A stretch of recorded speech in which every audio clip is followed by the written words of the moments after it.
महाराष्ट्र के सांगली में हुआ शहीद नितिन सुभाष का अंतिम संस्कार। अंतिम दर्शन के लिए उमड़ी भारी भीड़।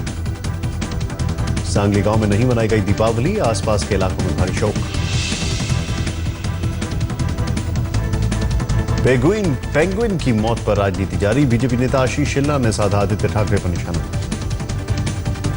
मैंग्रोव को हटाकर बनाए गए 1000 अवैध घरों पर गिरेगी गाज। महाराष्ट्र सरकार अगले हफ्ते से ऐसे घरों को तोड़ना करेगी शुरू। सरकार के मैंग्रोव सेल के मुताबिक मुंबई में ऐसे 4000 अवैध घर। कई बार नोटिस भेजने के बाद भी लोगों ने अवैध घर नहीं किए खाली।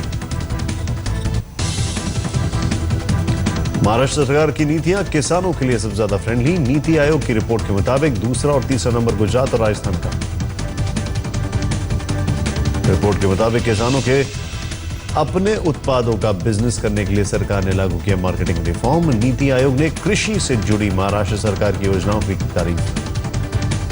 बुल्ढाना में किसानों की बिजली कटौती के खिलाफ किया गया प्रदर्शन। बुरहानपुर हाईवे पर 3 घंटे लगाया जाम। मुंबई के साकीनाका में 25 से 30 झोपड़े आग में जलकर खाक। आग पर मुश्किल से काबू पा सकेंगे फायर ब्रिगेड कर्मचारी। साकीनाका के काजूपाड़ा में रात करीब 2:30 बजे फैली आग। मौके पर पहुंची 14 फायर ब्रिगेड की गाड़ियां।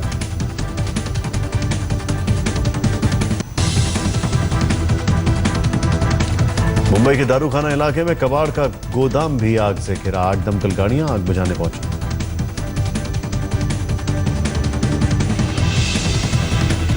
मुंबई के गिरगांव में 3 मंजिला मेहता मेंशन में आग से खलबली। काफी मशक्कत के बाद आग पर पाया गया काबू।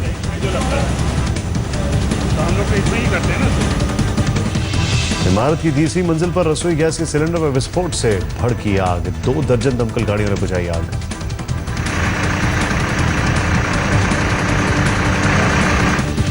विरार में भी दीपावली की रात हो रही आतिशबाजी की वजह से लगी आग से जलकर कई दुकानें खाक।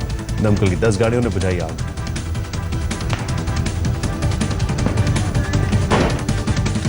दिवाली में आतिशबाजी के प्रदूषण से मुंबई की सांसें भी उखड़ी। वडाला और मरीन ड्राइव इलाके में बड़ा प्रदूषण का स्तर।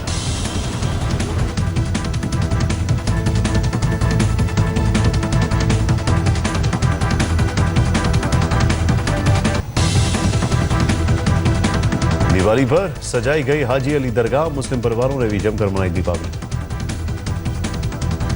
अमिताभ बच्चन के घर देर रात तक चली दीपावली की पार्टी। रणवीर कपूर, विद्या बालन, संजय दत्त समेत बड़ी संख्या में पहुंची बॉलीवुड हस्तियां।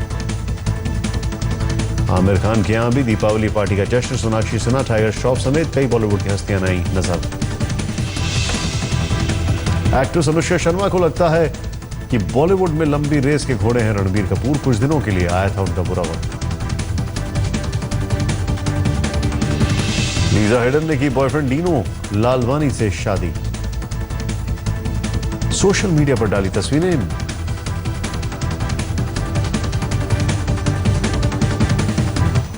दिल्ली में जहां दिवाली के बाद सांस लेने में लोगों का दम फूल रहा है, वहीं मुंबई भी बहुत पीछे नहीं है। मुंबई में भी दिवाली की आतिशबाजी के बाद वायु प्रदूषण बहुत बढ़ गया और ये लोगों को बीमार करने के लिए काफी है।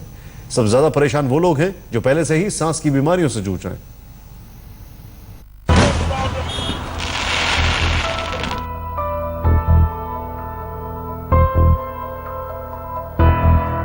मुंबई की हैप्पी दिवाली पटाखों वाले जहर से बुझी दिवाली ही साबित हुई। पटाखों में लगी आग से निकला धुआं लोगों के लिए मुसीबत बन गया।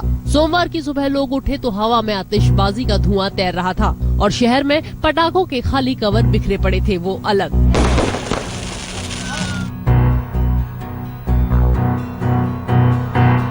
सुबह मुंबई का एयर क्वालिटी इंडेक्स 320 का आंकड़ा पार कर गया, लेकिन दोपहर 1 बजे तक ये 313 के स्तर पर पहुंच गया, जो पिछले साल जितना ही था।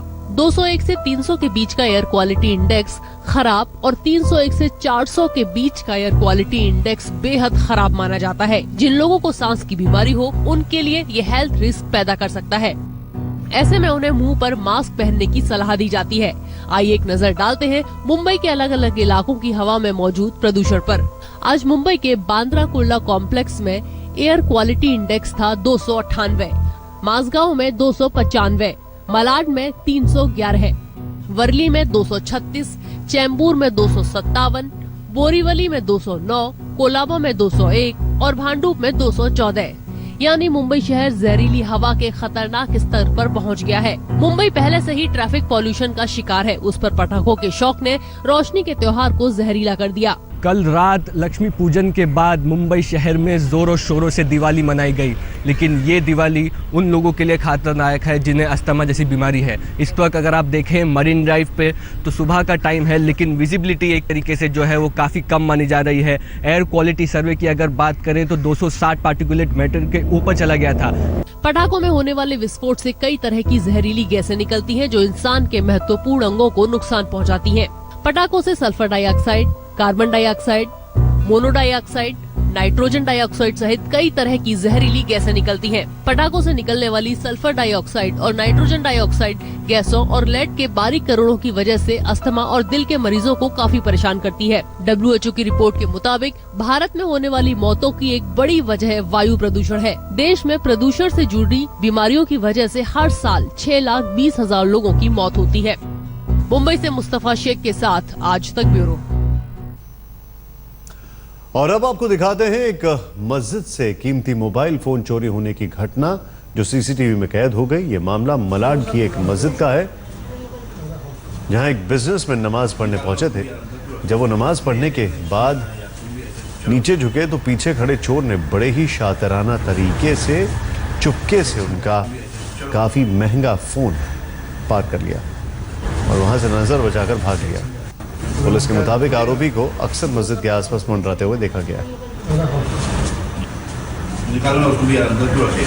नहीं है, एक नहीं यार तुम भी ऐसे चलो।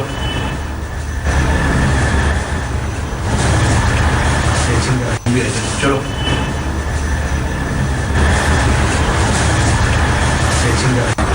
क्या होएगा? निकालना उसको भी अंदर क्यों रखे? नहीं है, एक नहीं यार तुम भी ऐसे चलो। तुम भी ऐसे चलो।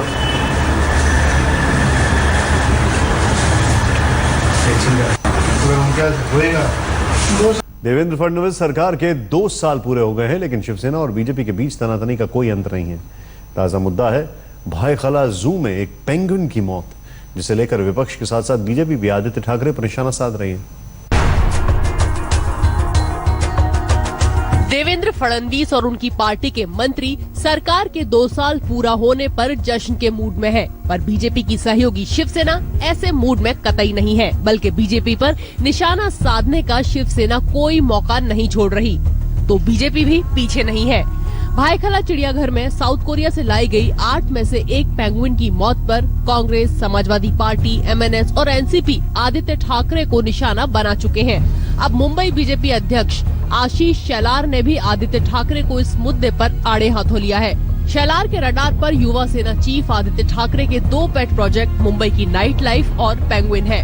ऐसे लोगों का राजनीतिक स्तर, ये हाल ही की जो घटनाएं घट रही है, जिस प्रकार के आंदोलन या काम की मांग वो नेता कर रहे हैं, कभी नाइट बाजार, कभी रूफटॉप पार्टी और कभी पेंगुइन की डेथ, ये सब देखने के बाद मुझे लगता है उनकी समझ पेट, पेंगुइन और पार्टी इसके ऊपर पॉलिटिक्स की नहीं है, और इसके लिए उनको मैं सिर्फ पढ़ाई करो और बेस्ट ऑफ लक इतना ही कह सकता हूँ। हालांकि शिवसेना फिलहाल आशीष शेलार के बयान को नजरअंदाज कर रही है। मुझे लगता है ऐसे लोगों के बारे में कुछ बोलना मतलब ही उनको इम्पोर्टेंस देना है। हाथी अपने चाल चलेगा, हम तो शेर है भैया, हम अपने चाल चलेंगे। पिछले 2 सालों में सरकार में साथ होते हुए भी बीजेपी शिवसेना नेता एक दूसरे पर हमला करने में पीछे नहीं दिखते, पर पिछले हफ्ते ही दोनों दलों ने महाराष्ट्र में होने वाले नगर पंचायत और नगर परिषद की 212 सीटों के लिए समझौता किया है। इसलिए कयास चल पड़े हैं कि अब दोनों दल अगले साल होने वाले BMC और दूसरे नगर निकाय चुनावों के लिए भी साथ आ सकते हैं। पर आदित्य ठाकरे पर बीजेपी के हमले के बाद दोनों दलों के बीच तनातनी फिर बढ़ सकती है। मुंबई से कमलेश सुतार के साथ आज तक ब्यूरो। शहीद नितिन सुभाष का परिवार उनके साथ दिवाली मनाने की आस लगाए बैठा था, लेकिन देखिए किस्मत भी कितनी क्रूर होती है। त्योहार पर नितिन का कफन में लिपटा हुआ शरीर घर पहुंचा। आज उनके पैतृक शहर सांगली में अंतिम संस्कार किया गया। हजारों लोगों ने नम आंखों से उन्हें आखिरी विदाई दी।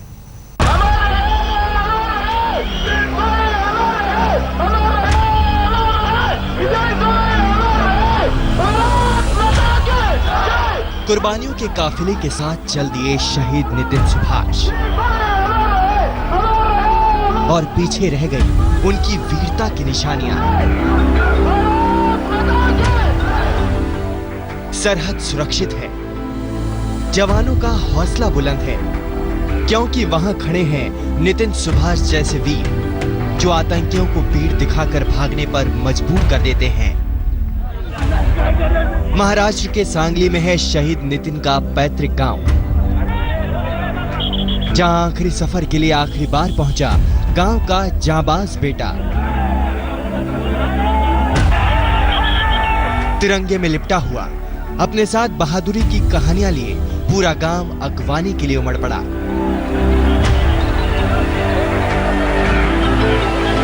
आसपास के गांवों से भी लोग शहीद को श्रद्धांजलि देने पहुंचे। दोस्तों के दिल में बीते दिन फिर से ताजा हो गए। सरहद पर वैसे तान तनाव का माहौल होता है और शहीद होने के बाद तो जैसे गांव में माहौल है ऐसे उसके यूनिट में या सरहद पे भी होता है। नितिन हमारे गांव के लिए और हमारे देश के लिए शहीद नहीं अमर हो गया है और वो गरीब परिस्थिति से लड़कर आज फौजी में भर्ती हो गया था।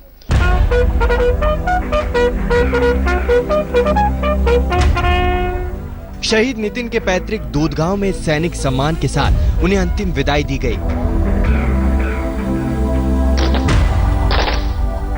नितिन सुभाष अमर हो गए, लेकिन मां के दिल को कौन समझाए। बेटा गौरव की कहानियां लिख गया, लेकिन उसके बिना पूरी उम्र गुजारने की हिम्मत कहां जुटाए। घर में पत्नी है, 2 बच्चे हैं जिनके लिए पापा से की जाने वाली फरमाइशें अब कभी पूरी नहीं होंगी। एक शहीद जान पर खेलकर सरहद की निगरानी करता है और उसका परिवार इस शहादत को सीने में संजोए पूरी उम्र गुजारता है।